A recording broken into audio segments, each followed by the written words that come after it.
నిన్నటి current affairs లో చివరి ప్రశ్నకు సమాధానం. Global justice, love and peace summit ఎక్కడ జరగనుంది? Global justice, love and peace summit 2025 Dubai లో జరగనుంది.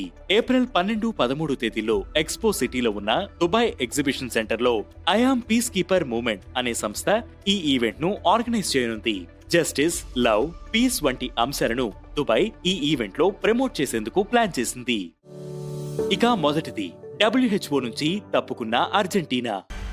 వరల్డ్ హెల్త్ ఆర్గనైజేషన్ నుంచి తప్పుకుంటున్నట్లు ఇటీవలే అమెరికా ప్రకటించిన విషయం తెలిసిందే. తాజాగా అర్జెంటీనా కూడా WHO నుంచి విత్డ్రా అవుతున్నట్లు ప్రకటించింది. హెల్త్ ఇష్యూస్ ను హ్యాండిల్ చేయడంలో WHO సరిగ్గా పనిచేయడం లేదని, ముఖ్యంగా కోవిడ్-19 సమయంలో WHO డీప్ డిఫరెన్స్ చూపించిందని అర్జెంటీనా ప్రెసిడెంట్ జేవియర్ మిలే తెలిపారు. ఇక రెండవది, ప్రపంచంలో సెకండ్ మోస్ట్ డౌన్లోడెడ్ యాప్ గా జెప్టో. ప్రపంచంలో ఫుడ్ అండ్ డ్రింక్స్ కోసం యూజర్లు డౌన్లోడ్ చేసుకుంటున్న సెకండ్ మోస్ట్ డౌన్లోడ్ యాప్ గా జెప్టో నిలిచినట్లు సెన్సార్ టవర్ రిపోర్ట్ వెల్లడించింది. మెక్డొనాల్డ్స్ ఫస్ట్ ప్లేస్ లో ఉండగా జెప్టో 2వ స్థానంలో ఉంది. జొమాటో 5వ స్థానంలో ఉండగా స్విగ్గీ 9వ స్థానంలో ఉంది. ఇక మూడవది, రెపో రేట్ తగ్గించిన RBI. Reserve bank of India కీలక నిర్ణయం తీసుకుంది. ఆర్బీఐ మానిటరీ పాలసీ కమిటీ సమావేశంలో రెపో రేట్ ను 25 బేసిస్ పాయింట్లు తగ్గిస్తూ నిర్ణయం తీసుకుంటున్నట్లు ఆర్బీఐ గవర్నర్ సంజయ్ మల్హోత్రా ప్రకటించారు. 5 ఏళ్ల తర్వాత ఆర్బీఐ రెపో రేట్ ను తగ్గించింది. నిన్నటి వరకు 6.50గా ఉన్న రెపో రేట్ 6.25% తగ్గింది.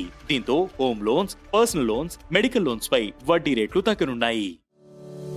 ఇక నాలుగవది, యుఎన్ మానవ హక్కుల మండలి నుంచి వైదొలగిన అమెరికా. అమెరికా అధ్యక్షుడు డొనాల్డ్ ట్రంప్ మరో కీలక నిర్ణయం తీసుకున్నారు. ఐక్యరాజ్య సమితి మానవ హక్కుల మండలి నుంచి అమెరికా తప్పుకుంటున్నట్లు ప్రకటించారు.